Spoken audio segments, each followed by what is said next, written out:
Let's continue the work we began earlier. We'll start by using the scroll bar, which is one of the controls on the default toolbox that returns a numeric value we can work with in our program.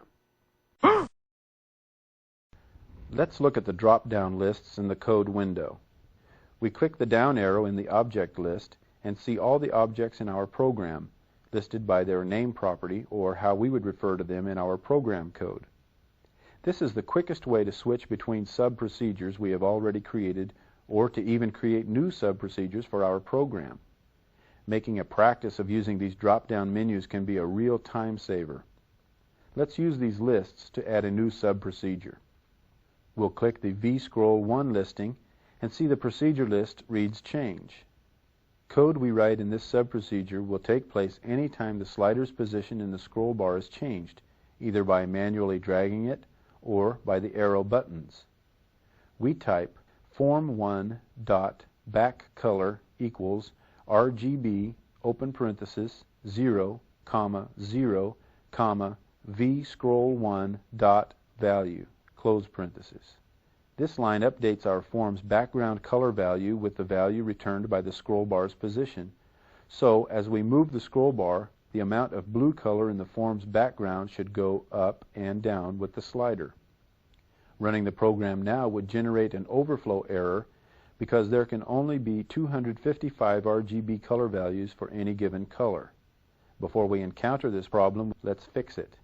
To avoid this problem, we click the View Object button on the Project Explorer, click the scroll bar, then in the Property window, scroll down to the Max Property field. Here we can enter a maximum value that can be returned by the scroll bar, so we type 255 to match the number of shades of blue available. While this will dynamically change our form's background color, we should remember that each time the scroll bar is being changed, a numeric value is being returned from the scroll bar and passed to the background color property of our form.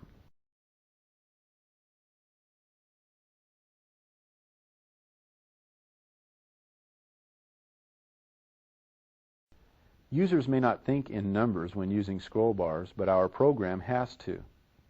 To reflect this, let's add another line to our scroll bar change procedure. We will first click the View Code button in Project Explorer to return to the code window.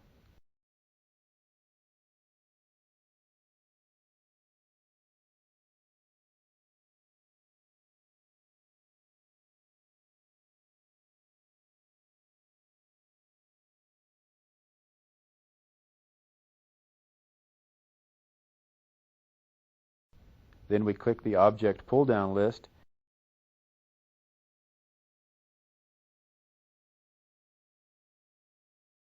and notice the name of our text box is TXT Entry 1. We click on the vScroll1 choice in the list to return to that sub-procedure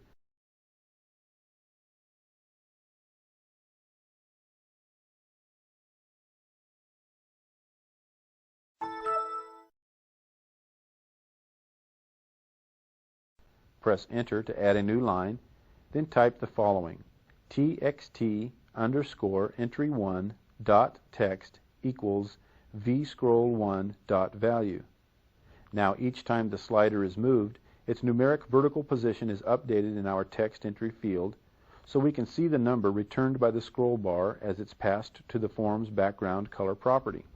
We can also control the amount of steps the scroll bar vertical position moves when we click the scroll bar on either side of the slider or when the arrow buttons are clicked with the mouse.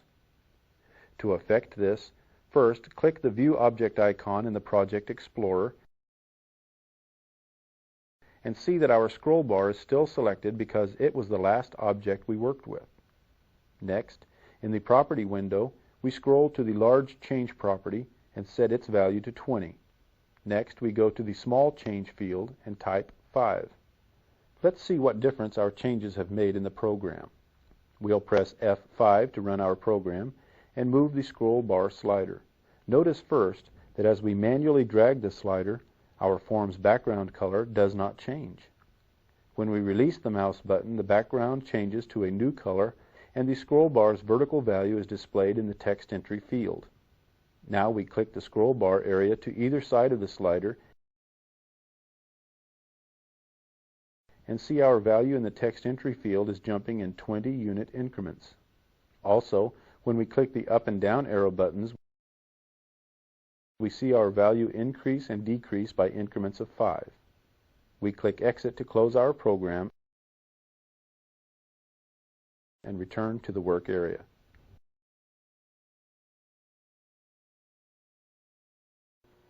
In the last example, we not only changed the value of a control's properties on a specific event, we also passed a value returned by one control to the property of another.